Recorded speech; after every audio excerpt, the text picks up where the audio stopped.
Hi everyone, today we're talking about Apple's earnings that have come out. I said I'll do a video on it. Obviously you know my situation that I sold my Apple shares just right before earnings. So just thinking that the iPhone sales might struggle with all the information that was coming out about it. And overall I think the Apple earnings were slightly better than what I thought they were going to be. But they weren't amazing. When the stock jumped 5%, I was like, wow, that's like crazy. Because there wasn't too many surprises in there for me. It was about where I thought it would be. So we'll go through the numbers and I'll talk about my opinions on it. So overall the revenue was 16%, which is still pretty good. Double digit growth is a pretty good thing to be having. I think over 10% is always a sign of a growth company, which is pretty good. EPS was up 30%. No surprise there. We know what Apple are like with the earnings per share. They're always buying back shares, pushing that EPS up. So I think the revenue was about where we thought. The earnings per share is about 30%, which, like I say, it's always going to be a bit higher on Apple for that reason. One thing that I've not put on here that worth mentioning is that the China revenue was up pretty well. That's the thing that surprised me, how well Apple did in China with all the competitors that are there. Really good growth in China. That's one thing that really impressed me. Really starting to take some of that market in China where there's a lot of money for them to be having, which is pretty good.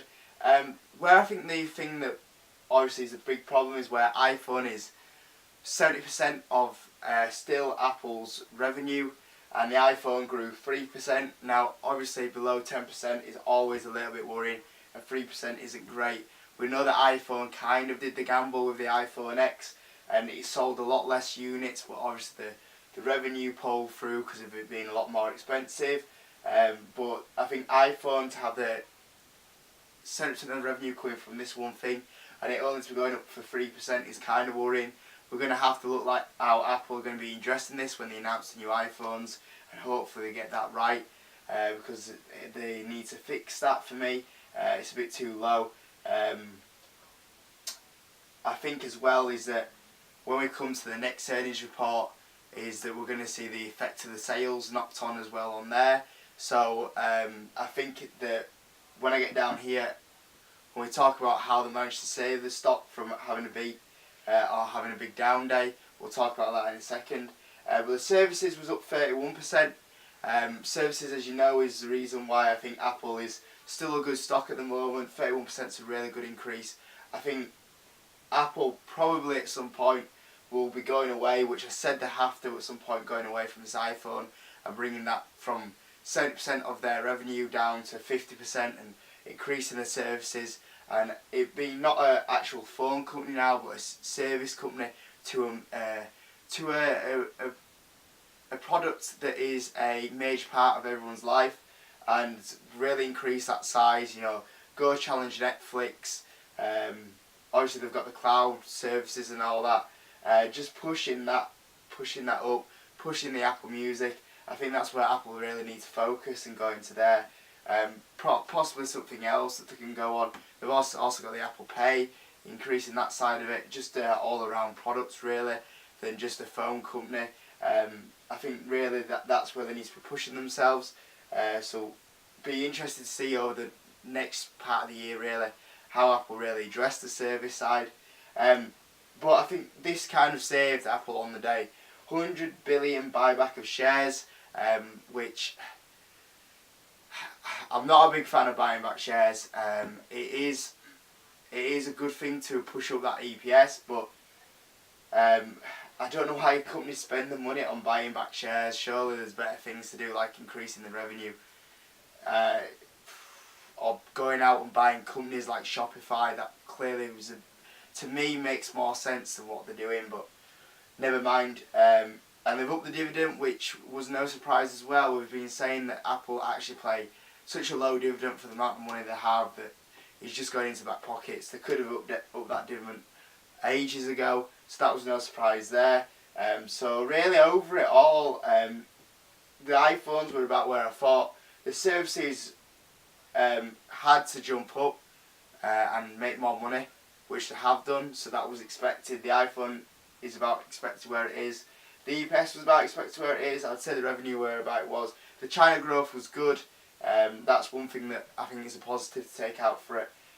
So overall, it wasn't a too bad earnings, I think, from Apple really. I'd still like Apple to go out and make a big statement and go buy a company. I think if they go buy Spotify, it's just a big statement that they've taken over the music streaming service and they've won that sector. I still don't know why they don't do that. They'll be able to pick it up for pretty cheap for their standards with the amount of money they have. So hopefully Apple do push the company and try and increase this services, because I think that's where Apple's future does lie. But yeah, I'm kind of happy that I did sold out. Obviously I'm a bit good that I missed a little bit of the 5% jump. But overall, I think Adobe, I like the Adobe stock anyway. I think it went up 2.5% yesterday and Apple went up 10%, so it swings and roundabouts really. It's a long-term hold, and to be honest with you, from my point of view, I don't think I'll be going into Apple until I see a little bit more progression on this, and I'd like to see how they're going to sort this out with the next iPhone really. So those are two kind of areas where I'm looking now for Apple to kind of go, this is what we're going to do. And until that point, I'm going to stay long term in Adobe rather than Apple. And obviously, I've still got the Microsoft shares at the moment, and potentially I might be looking at picking up a third company in the coming months of May or June, which I have a strong idea who that's going to be, but I'm not going to say just yet. But if you watch my 10 stocks for May video, then you probably have a good idea on that video that it's going to be one of them 10 stocks that I really like. Just want to say, don't know if you noticed it, but I put Ferrari on that 10 stocks for May video, and the jump that they've had, I was a bit gutted about because that was going to be the company, but because of the jump now I might have to re-evaluate that, and I've got another favourite stock that I might get into, but like I say, that's a video for another day. So guys, give the video a like. I'll see you on the next video. If you want me to do any other earnings reviews, let me know, and I'll see you in a bit.